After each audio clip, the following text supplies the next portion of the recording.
السلام علیکم، آپ دیکھ رہے ہیں مسلم ٹیوٹر۔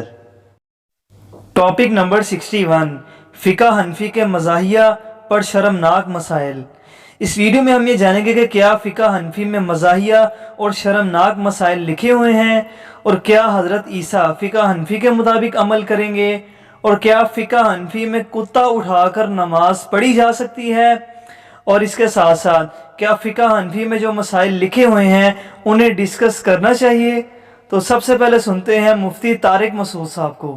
مجھے ایک صاحب نے کہا کہ وہ ایک مشہور صاحب ہیں، فتنہ پرست ٹائپ کی چیز ہیں وہ، انہوں نے کہا کہ مجدد الفسانی رحمہ اللہ تعالی نے یہ لکھا ہے، یا شاہ ولی اللہ رحمہ اللہ نے لکھا ہے، غالباً مجدد الفسانی نے، کہ جو حنفی عالم تھے انہوں نے یہ لکھا ہے کہ حضرت عیسیٰ علیہ السلام جب نازل ہوں گے تو فقہ حنفی کے مطابق فیصلہ کریں گے۔ اب لوگوں نے دیکھو حنفی لوگ کیسے ہوتے ہیں، حضرت عیسیٰ کو بھی کیا بنا دیا حنفی، او ہو توبہ توبہ، حنفی ایسے ہوتے ہیں، حنفی ایسے ہوتے ہیں۔ ایک پروپیگنڈا، یہ ہے وہ پروپیگنڈا جس کا میں ابھی ذکر کر رہا تھا۔ اللہ کے بندو، جہاں ایک حنفی عالم نے یہ لکھا کہ حضرت عیسیٰ فقہ حنفی کو فالو کریں گے، وہاں رد بھی کس نے کیا ہے؟ حنفی عالم نہیں کیا ہے۔ علامہ شامی رحمہ اللہ تعالیٰ نے اس پہ لکھا ہے کہ یہ بات غلط ہے کہ حضرت عیسیٰ فقہ حنفی کو فالو کریں گے، صحیح یہ کہ وہ مجتہد ہوں گے، وہ کسی ایک مخصوص فقہ کو فالو نہیں کریں گے۔ تو آپ صرف کسی حنفی عالم کی وہ عبارت جس سے پروپیگنڈے کا آپ کو موقع مل رہا ہے وہ تو ہائی لائٹ کر رہے ہیں، اور حنفی عالم نے ہی اس کا جواب دیا، اس جواب کو آپ ہائی لائٹ نہیں کر رہے۔ اس کا مطلب کیا ہے؟ یہ جو میں نے بھی قرآن کی آیت پڑھی نا، بل ہم قوم خصمون، اللہ کہتے ہیں ان کا مقصد کیا ہے؟ جھگڑا کرنا، امت میں اختلاف اور انتشار ڈالنا۔ تو ابھی سے اور بھی آگے انہوں نے دعوے کیے ہیں، اور قاضی ثناء اللہ پانی پتی جس کی کہتے ہیں جی وہ تفسیر مظہری بڑی زبردست تفسیر ہے جی، اس نے بھی اس کے اندر، وہ بھی مجدد صاحب کے بڑے معتقدین میں سے تھے، انہوں نے بھی لکھا ہے مجدد صاحب کے حوالے سے، ان کے مکتوبات بھی ہیں، اور ہم اس میں وہ جے پی جی بھی اس کتاب کا ایڈ کر دیں گے، آپ کتاب خود منگوا لیں، ہم تو مطلب یہ کتابیں پڑھنے کا آپ کو مشورہ نہیں دیں گے، لیکن ایک نمونے کے طور پہ اس میں اٹیچ کر دیں گے مجددی عقائد و نظریات، جس میں سارے مکتوبات میں سے یہ کرٹیکل ٹاپکس انہوں نے تو فضائل میں جمع کیے ہوئے ہیں، اور ہم اس کی انجینئرنگ کرتے ہیں ساتھ ساتھ۔ اس میں انہوں نے لکھا ہے کہ بھی ہمارے بزرگوں نے کشف کے ذریعے فزیکلی دیکھا ہے کہ عیسیٰ ابن مریم جب دنیا میں اتریں گے وہ بھی فقہ حنفی کے مطابق عمل کریں گے۔ سر پھر ان کو حیا آئی کہ یار یہ تو لوگ کہیں گے تسی جناب حضرت عیسیٰ علیہ السلام نے بھی تھلے لاتا ہے جڑا ہے وہ فقہ حنفی دے، تو پھر ان کا نہیں اصل میں وہ بھی اجتہاد کریں گے، اور ان کا اجتہاد بھی امام ابو حنیفہ سے میچ کر جائے گا۔ ایڈی بڑی کہانی اینج کر کے کہانی بنا دی۔ سر آپ نے قرآن و حدیث پڑھا ہوتا تو آپ کو پتا ہوتا کہ حضرت عیسیٰ علیہ السلام، یہ تو بخاری مسلم دونوں میں حدیث ہے کہ قیامت اس وقت تک قائم نہیں ہوگی جب تک اللہ تعالیٰ عیسیٰ ابن مریم کو مبعوث نہ کرے اس دنیا میں، اور تمہاری کیا شان ہوگی کہ امام تم میں سے ہوگا اور وہ پیچھے نماز پڑھ رہے ہوں گے، ٹھیک ہے۔ اور اسی حدیث کا ایک طریق صحیح مسلم میں ہے کہ عیسیٰ ابن مریم دنیا میں اتریں گے، اور وہ پوری ڈیٹیل ہے کہ خنزیر کو بھی قتل کر دیں گے، صلیب کو توڑ دیں گے، اس میں الفاظ ہیں، وہ راوی کہتے ہیں کہ وہ اللہ کی کتاب اور تمہارے نبی علیہ السلام کی سنت کے مطابق امت کو چلائیں گے۔ فقہ حنفی کے مطابق نہیں سر، تھوڑی سی انجینئرنگ بھی کر دو ادھر۔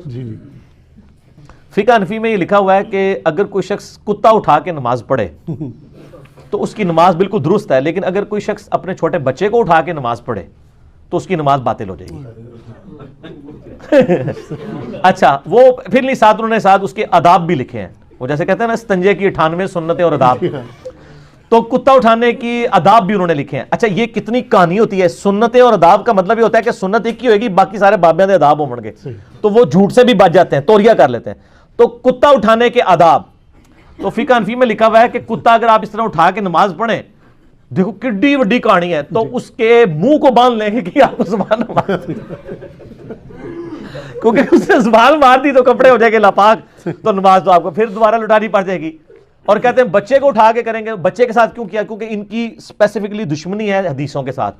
بخاری اور مسلم دونوں میں موجود ہے کہ نبی علیہ السلام اپنی بیٹی امامہ، لوگ ویسے امامہ پڑھتے ہیں، امامہ نہیں، الف کے اوپر حمزہ کے اوپر پیش ہے، امامہ نواسی، امامہ نواسی کو اٹھا کے نماز پڑھ لیا کرتے تھے۔ اور سر اس سے بھی بڑھ کے سنن نسائی کے اندر موجود ہے، سیدنا حسن حسین سجدے کی حالت میں آپ کی پیٹھ پہ چڑھ جاتے ہو، آپ سجدہ لمبا کر دیتے، ٹھیک ہے، اور پھر آپ صلی اللہ علیہ وسلم جب اٹھنے لگتے تو آپ صلی اللہ علیہ وسلم ان کو اٹھا کے سائڈ پہ رکھتے، اور جب آپ تشہد بیٹھتے پھر دوبارہ گود میں بٹھا لیتے۔ ٹھیک ہے. مسند احمد میں نے کربلا والے ریسرچ پیپر میں حدیثیں ڈالی ہیں. نبی علیہ السلام نے تو بچوں سے اتنا پیار کیا. یہاں پہ لوگ کہتے ہیں فنیٹک ہے, تو سر کتے نے اگر زبان ماری ہے تو ناپاک ہے, اور اگر زبان نہیں ماری ہے تو پاک ہے. بال یہ کہ ایک ڈنڈا پاس رکھیں تو یا کسی اس کے منہ کو باندھ کے آپ کسی عربی مسجد میں لے کے اس کو اٹھا کے نماز پڑھیں یقیناً, تو پھر وہ جب پوچھے تو ان کو کہ یہ فتاوی عالمگیری میں لکھا ہوا ہے, تو ہم تو اسی طریقے کے مطابق عمل کر رہے ہیں, کیونکہ اگر میں بچہ اٹھاؤں گا تو نماز میری فاسد ہے.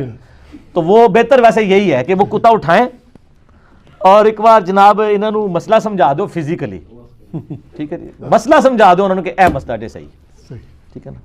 کہتے ہیں نا بزرگ اعمال کر کے بتایا کرتے تھے, وہ خود نمونہ ہوتے تھے, تو آپ خود فقہ حنفی کا نمونہ بن کے ان کو بتائیں. تو آپ پتہ فقہ حنفی کا یہ مسئلہ, اور بڑے لوگ پوچھ رہے ہوتے ہیں, مسئلہ یہ ہے کہ جی میں اب کوڈ ورڈز میں بات کروں گا, صرف شادی شدہ لوگوں کو سمجھ آ رہی ہوگی, اور ان کو اشارہ کرانے ہی کافی ہوتا ہے, باقیوں کو تو ضرورت ہی نہیں ہوتی بتانے کی.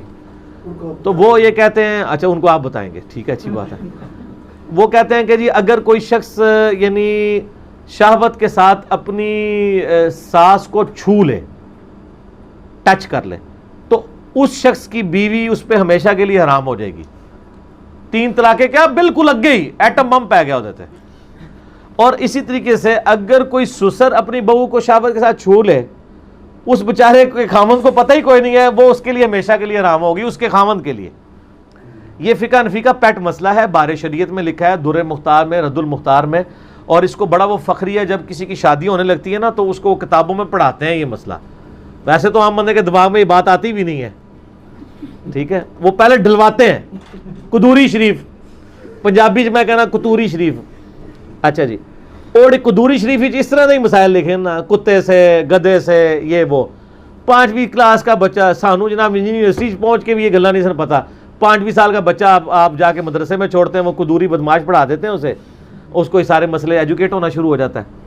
تو یہ مساریت والے بھی معاملات, اور صحیح بخاری میں امام بخاری نے باقاعدہ پورا چیپٹر بنا کے ان چیزوں کو کنڈیم کیا ہے کہ یہ سب کے سب جعلی مسائل اخذ کیے گئے ہیں. قرآن و سنت میں اس کی کوئی دلیل موجود نہیں ہے. قرآن پاک نے حرمت والے رشتے ہمیشہ سے بتا دیے ہیں, اور کس وجہ سے ہوتے ہیں. اگر کوئی شخص کسی کے ساتھ انٹر کورس والا معاملہ کرتا ہے اس کی وجہ سے, اور جو اس طرح کے یہ معاملات ہوتے ہیں یہ تو جبریہ ہو رہے ہوتے ہیں, اور جبریہ اگر کسی کے ساتھ کوئی معاملات ہو جاتے ہیں یا کوئی جان بوجھ کے بھی کر لیتا ہے اس طرح کے معاملات سے, وہ نہ وہ بیوی اپنے خامند کے عقد سے نکلتی ہے, اور نہ وہ اس کے خامند کے عقد سے اس کی بیوی نکل جاتی ہے. اور لوگ بلکہ اس سے بھی آگے انہوں نے انجینئرنگ کی ہے کہ جی کوئی شخص جو ہے وہ غلطی سے اس کا ہاتھ, یعنی وہ شہوت کی حالت میں تھا, اس نے ہاتھ رکھنا تو بیوی پہ تھا, غلطی سے رات کے اندھیرے میں بیٹی پہ پڑ گیا تو اس کی بیوی ہمیشہ کے لیے اس پہ حرام ہو گئی. ہاں یہ مسئلہ لکھا ہوا ہے, نہ نکلے وہ مفتی صاحب پیچھے بیٹھے تھے کیمرے تو بچ کے, تو ان کیمرہ مفتی صاحب سے پوچھ لیں کہ کیا فقہ حنفی کا یہ پیٹ مسئلہ نہیں ہے. اور بڑا وہ فخریہ بتا رہے ہوتے ہیں کہ جناب یہ مسئلہ پتہ جے جی شادی ہوتی ہے نا انہوں دس دینا پتہ جے قطوری شریف, تو انہوں دسیے, ٹھیک ہے. یہ قطوری بات کہیں گے, یہ قطورہ یہ لفظ بولا ہے یعنی کتے کے بچے کے لیے نا پنجابی میں بولا جاتا ہے, ٹھیک ہے. تو وہ کوئی پوچھ رہے قطوری کا مطلب کیا ہے یا قطورہ کسے کہتے ہیں, ٹھیک ہو گیا. دونوں طرح سے, یہ نہیں ہے کہ عبدو رسول کے بعد روشی پڑھ لیا تو سجدہ صاحب واجب ہو جائے گا. یہ کہانی سنی ہوئی ہے نا آپ نے, سجدہ صاحب پہ میرا مسئلہ 92 دیکھیں. اچھا اس کہانی میں رنگ کیسے بنے انہوں نے, اے لطیفہ عرض کیا ہے, یہ آپ نے لکھا تھا, ہم تو عرض کر کے نہ اس کی انجینئرنگ کرنے لگے ہیں. انہوں نے فقہ حنفی میں یہ مسئلہ لکھا ہوا ہے کہ اگر کوئی اللہم صلی علی پڑھ لینا عبدو رسولو کے بعد تو اس پہ سجدہ صاحب واجب نہیں ہے. اگر اس نے پڑھ دیا اللہم صلی علی محمد تو اب 3 لفظ ہو گئے ہیں, تو اب سجدہ صاحب کرے گا, کیونکہ اس وقت تو نہیں پڑھنا تھا اور پڑھ دیا. حالانکہ میں نے سنن نسائی سے ثابت کیا کہ نبی علیہ السلام درمیان والے تشہد میں بھی پوری پڑھ لیا کرتے تھے. اچھا وہ کہتے ہیں جی ایک دفعہ امام حنیفہ رحمۃ اللہ علیہ کو نبی علیہ السلام کی زیارت ہوئی خواب میں. آپ نے فرمایا کہ ابو حنیفہ تو نے دروشی پڑھنے والے کے اوپر سجدہ صاحب لگا دیا. سجدہ صاحب تو پلنٹی ہوتی ہے نا کہ غلطی ہوئی. وہ کہتا ہے جی امام حنیفہ دیکھیں کتنے حاضر جواب تھے. امام حنیفہ پہ جھوٹی باندھا ہوا ہے, یقیناً انہوں نے خواب نہیں دیکھا. تو اب اگر میں مذاق اڑاؤں تو امام حنیفہ کا نہیں اڑا رہا ہوں گا, آپ کے واقعے کا اڑا رہا ہوں گا. وہ کہتے ہیں جی کہ امام حنیفہ نے کہا کہ یا رسول اللہ میں نے تو درود شریف اس پہ سجدہ صاحب واجب کیا ہے جو بھول کر غافل ہو کر درود پڑھے. ہائے ہائے ہائے سر انجینئرنگ ہو چکی ہے کرنا رک جاؤ. تو وہ چونکہ اس نے غافل ہو کے پڑھا ہے تو غافل ہونے کی سزا یہ ہے کہ سجدہ صاحب کرے. ان سے پوچھے فقہ حنفی میں لکھا ہوا ہے کہ ہر وہ کام جس سے سجدہ صاحب واجب ہوتا ہے اگر وہ جان بوجھ کے کیا جائے تو نماز ہی نہیں ہوتی. اس کا مطلب ہے کہ کوئی غافل ہو کے درود شریف پڑھ لے وہ تو سجدہ صاحب کرے گا, اور جو جان بوجھ کے پڑھے اس کی نماز ہی نہیں ہوگی. نماز ہی. تو نبی علیہ السلام نے آگے سے نہیں پوچھا کہ ابو حنیفہ اگر کوئی محبت سے درود شریف پڑھ لے تو اس پہ بھی سجدہ صاحب ہے, تو پھر امام حنیفہ فرماتے ہیں اس دی تو نماز ہی نہیں ہوندی. پھر پتہ لگتا ہے خواب انجینئرنگ ہو گئی ہے. ہوں آگے نہ بیان کریو, سمجھ آ گئی میری بات کی. فقہ حنفی کا یہ پیٹ مسئلہ ہے کہ ہر وہ کام جس سے سجدہ صاحب واجب ہو جائے وہ تو ہوتا ہے بھولنے کے اوپر. اگر وہ کام جان بوجھ کے کرے, یعنی ایک بندے نے دوسری رکعت میں بیٹھنا تھا اور وہ جان بوجھ کے چھوڑ کے کھڑا ہو گیا, تو وہ کہتے ہیں نماز دوبارہ پڑھے گا, مکروہ تحریمی واجب الادا ہے, کیونکہ اس نے وہ غلطی جان بوجھ کے کی ہے, بھول کے نہیں کی. صاحب تو کہتے ہی بھول کو ہے, سجدہ صاحب بھول کا سجدہ. تو سر درود شریف جو صاحب سے پڑھے وہ تو آپ نے کہانی کرا لی کہ وہ غافل ہو کے پڑھا تھا اس لیے. اچھا آپ جان بوجھ کے کوئی پڑھ لے, ہم تو پڑھتے ہیں اللہ کے فضل سے, ہم تو وطروں میں بھی پڑھتے ہیں, سنت ہے دعائے قنوت کے بعد. آپ تو درود والے صرف نام کے ہیں نا, ہم درود شریف واقعی پڑھنے والے ہیں. ٹھیک ہے جی, ہم نہ بارود والے ہیں اور نہ گالیاں دینے والے ہیں, ہم درود والے ہیں اور گالیاں کھانے والے ہیں. اللہم صلی علی محمد وعلی آل محمد.